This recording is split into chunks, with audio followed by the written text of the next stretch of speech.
Hi guys, welcome back. We're just going to do a quick video here on the new Lionel Heislers that were just released.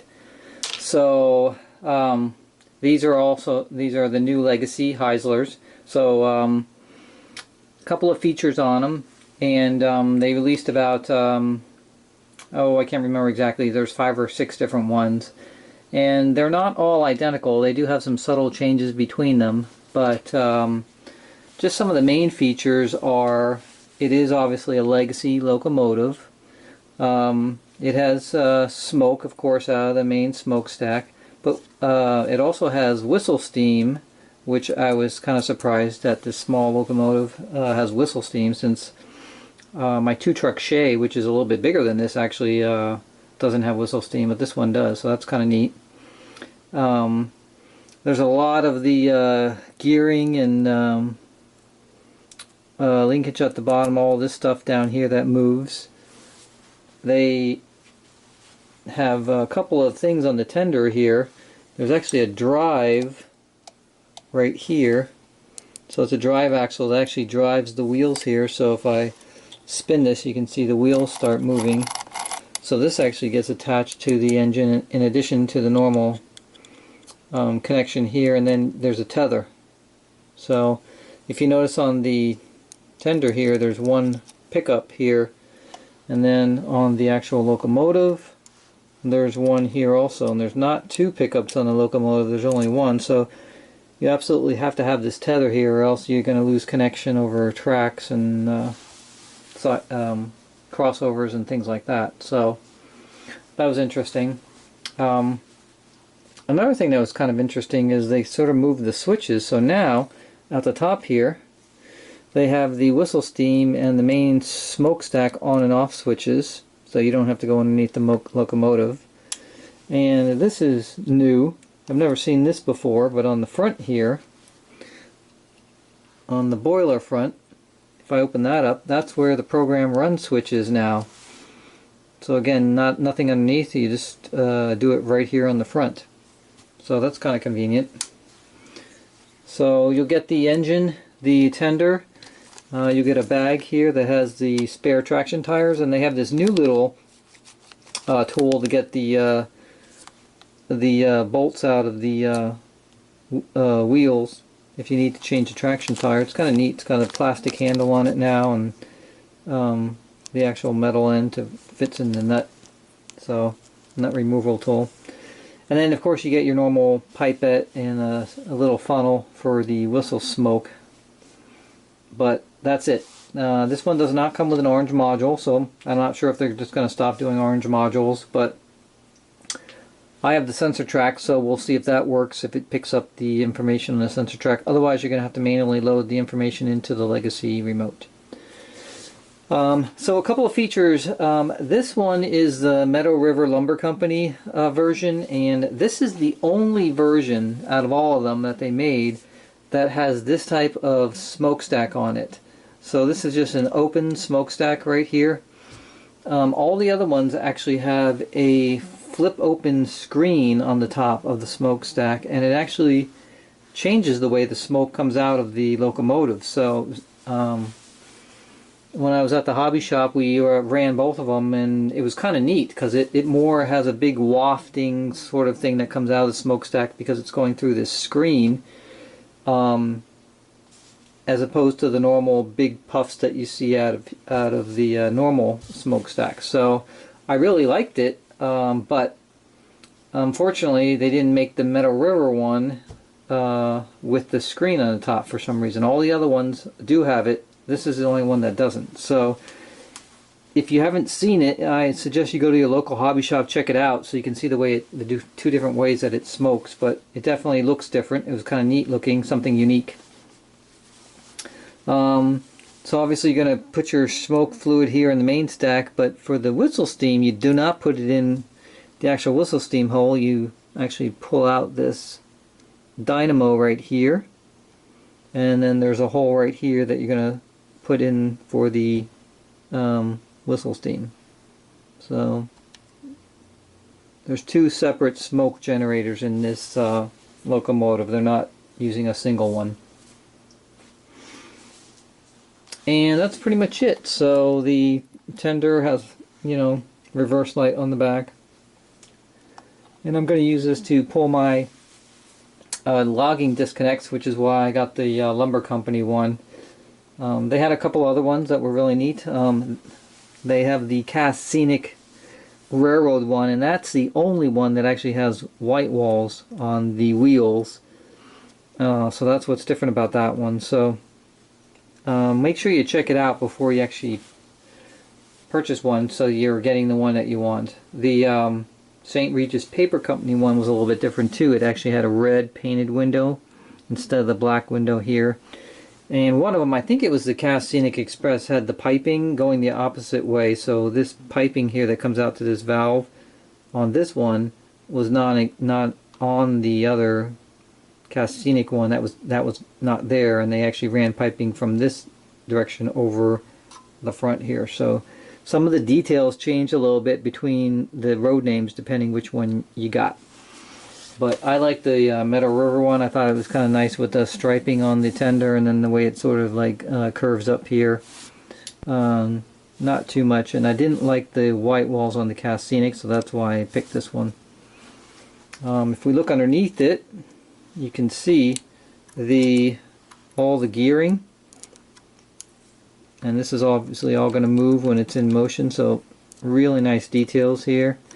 Got a bunch of universal joints, so we'll see how all this holds up. I guess it's very small and delicate stuff here, so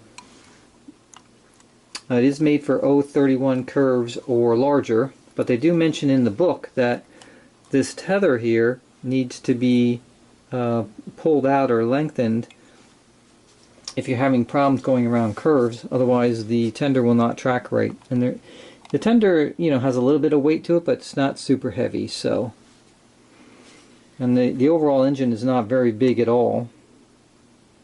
So, but visually it looks fantastic. All the details on it. It has a front and rear electrocoupler. So it's pretty much got all the bells and whistles on it. And what we're going to do is put it together first and then put it on a track, because trying to get this tether connected, this drive shaft in, and of course your tender bar here connected while you're on the track is going to be really difficult. So I suggest that you do it on the bench here first and then take the entire unit over to your track. So that's what we're going to do.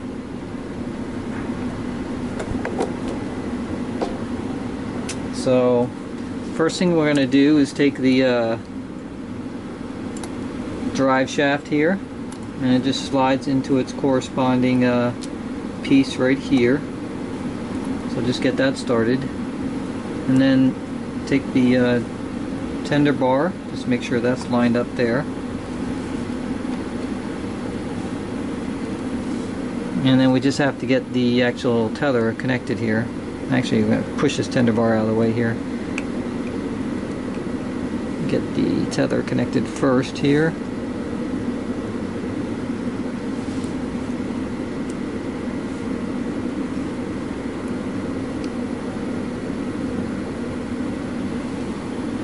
And this only goes in one way. And you gotta pull this out here so I can see which way it's keyed. Okay, so the curved part of it is on the top there, which would follow this the way it is right here. So this should be the way it goes right here. And just a note, and this seems to be a problem with all the Lionel tethers. This little cap here, that sort of, you can see the little glue marks right here. You know, that's supposed to be glued, and these always pop off.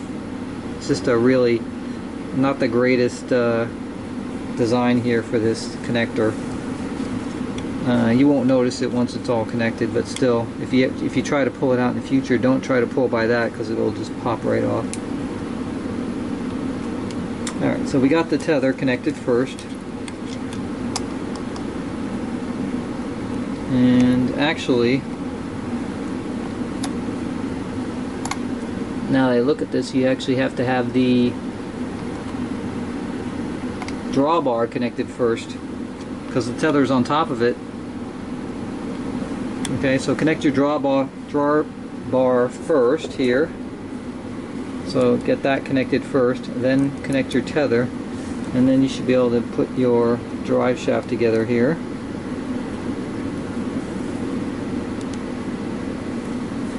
Okay, and that's pretty much it. So that's how it should look like when it's finished here. We got the drive shaft, the drawbar, and electric tether cord here. And we'll put it on the track, and then we'll pull this out a little bit, because the manual says that you should leave some slack so this sort of bulges up a little bit. And so we'll do that first. So let's go get it on the track, and then we can program it. Okay, so here she is on the track, all programmed. I got her programmed to engine number 6.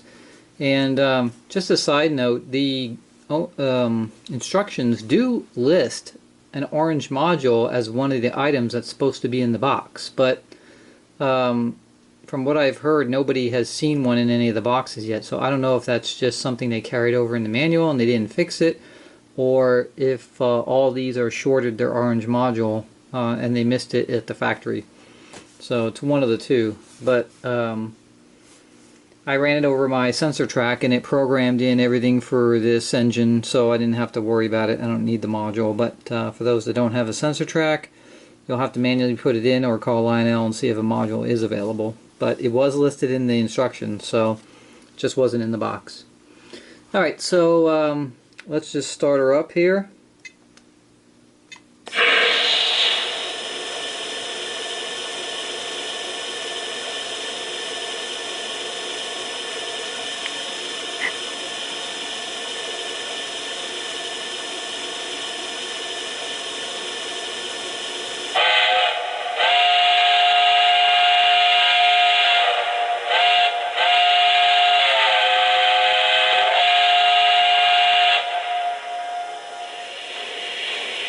So the whistle steam works, so you can see it coming right out of there. And the smoke's coming out of the stack there, so it looks pretty good. I got a cab light going on here. And I think that's pretty much it. So you can see I have my logging disconnect cars behind it here, so we're just going to give it a run.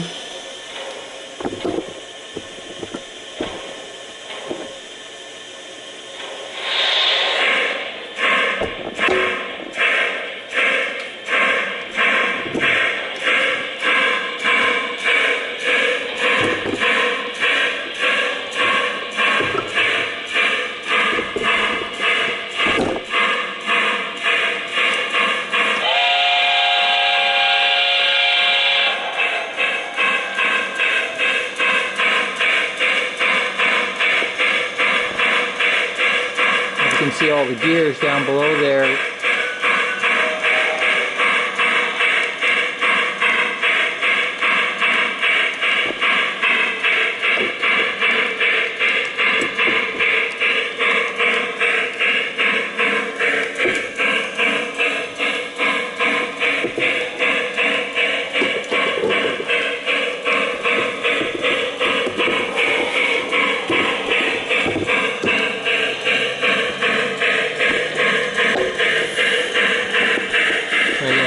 Up here of those.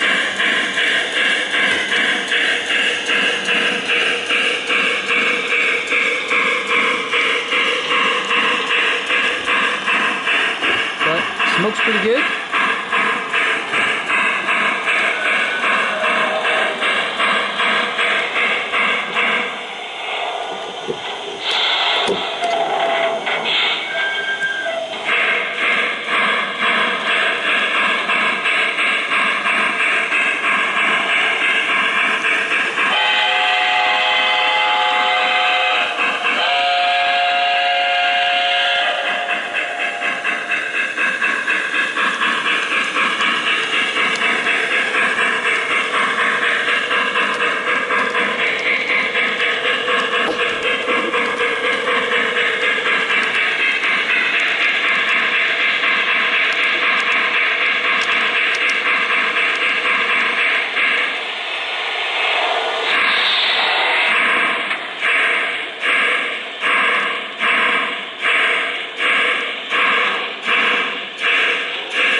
drive shafts and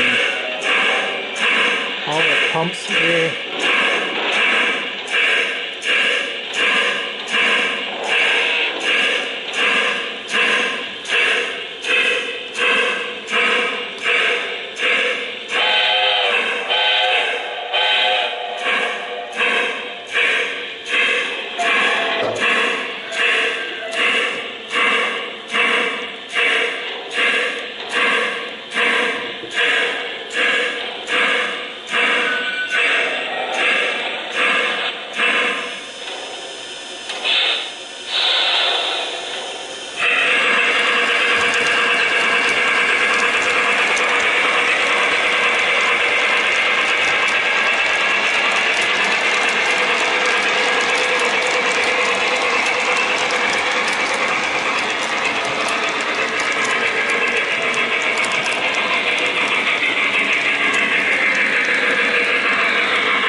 And that's pretty much it. So looks like a winner here for this one. Everything's working perfectly, and paint job is perfect on it, all the details.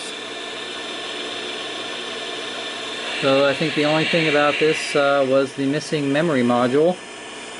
And I don't know if that's really missing or if they just discontinued making those things, but again, if you have the sensor track, you don't have to worry about it. As soon as you run over the sensor track, it'll load all the information. If not, you can just manually program it in into the legacy remote. And that's pretty much it. So it looks pretty good with the logging disconnects I got just a while ago. So that's it for the Heislers. So, but again, if you go out and pick one of these up, just check all the different ones, because they have a few details that are different between each of the models. Thanks for watching, guys.